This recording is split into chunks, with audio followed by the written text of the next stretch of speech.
Okay, so today we're going to uncomplicate intermittent fasting and actually make it very easy for you, okay?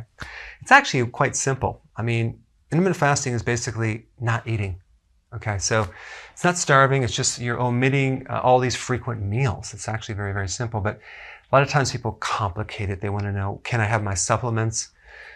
Yes, you can have your supplements. Can I have tea? Yes, you can have your tea. Can I drink water? Yes, you can drink water. You can have some coffee. The point is that a true fast is just water and nothing else, okay? But if we're adding supplements or tea or a little coffee, I'm going to still consider that fasting, and you're not going to really break the fast, okay? All right, so here's the big thing about intermittent fasting to make it really, really simple. You actually want to let your body dictate when to feed it, okay? When to eat, and also how long you're going to go without eating. So the time may vary because you only want to eat when you're hungry, okay? And then not eat when you're not hungry.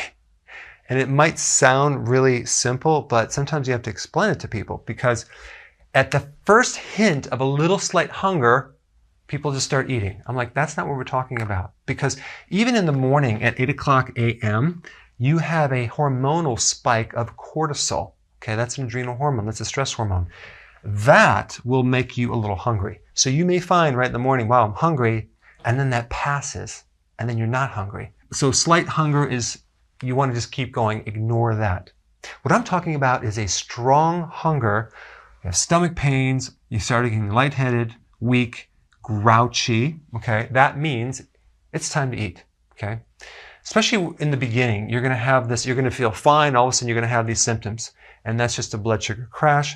So you'll have to just get used to it. But the more and more you do this, the more you're going to go from sugar burning to fat burning more efficiently. That takes time though, okay? So another factor is the estimation of effort it takes to really get into this hardcore. So you're fully in the keto where it's comfortable. You have cognitive benefits. You feel focused. You have concentration. Your memory. You can actually learn faster. So that's going to happen over time. But for some people, it could take 3 to 4 months, okay? And I'm talking about weight loss too, especially in your midsection and your blood sugars. It just might take time because your whole life you've done this way and now we're trying to undo it. And it does take some time. So go into this for the long haul and just give it time, okay? All right, the other thing I want to talk about is how to start this whole thing. The first thing is like, let's say if you're doing all these multiple meals per day, you're doing snacks. The first thing is to lower your carbs. Okay, that's number one. That's automatically going to start helping you be less hungry so you can go longer. So now you go 3 meals, no snacks. Okay, that's the first goal. It's really important to add enough fat, okay, to go from one meal to the next. Very, very important. It's also important to add enough vegetables to also help you go from one meal to the next. A big mistake that people make is they try to do this without enough vegetables. You need vegetables for the potassium and the magnesium and the other minerals and vitamins that help heal insulin resistance and help lower insulin, as well as the fiber that feeds the microbes in your gut. And that produces something called butyric acid, which helps insulin resistance. It decreases hunger. It helps blood sugars. It feeds the colon cells, and it helps your immune system. The combination of good fat and vegetables is going to help you go from one meal to the next. And then just let your body dictate when to eat. So you're going to find you can go longer. So you skip the breakfast. Now you're at 2 meals a day. And now you start to squish those together slowly. Okay, let your body tell you when to do it to the point where you're not hungry anymore. So then you just do 1 meal a day. A lot of people are doing this, but you want to work up to it and just kind of keep it really, really simple. Give it time. These are just principles. Tea through the day. There's a tea called Hoodia gardenia, which is basically an appetite suppressant tea. It's very, very powerful antioxidant. You can try doing that if you want to actually have it help you a little bit. There's other teas as well.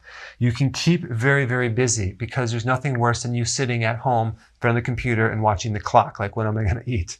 So you want to probably get out of the house, go somewhere, because that can really help you Find some activities, but don't just sit and at home. All right, sea salt, very, very important, because if you don't consume enough sodium and you're drinking water, you're diluting a little bit of sodium because you may not have enough reserve in your tank of minerals to draw on through the fasting. So the way that you know that you have enough sea salt is that you're not having any headaches, you're not feeling weak muscles, you're feeling strong. But a lot of people have side effects because they're not doing enough sea salt. Okay, I would do 1 flat level teaspoon a day. You can put that in your food. You can even mix it with water, some of it, not the whole thing, and drink that down. Electrolytes are very, very important too for potassium, magnesium, calcium, and find one with high potassium.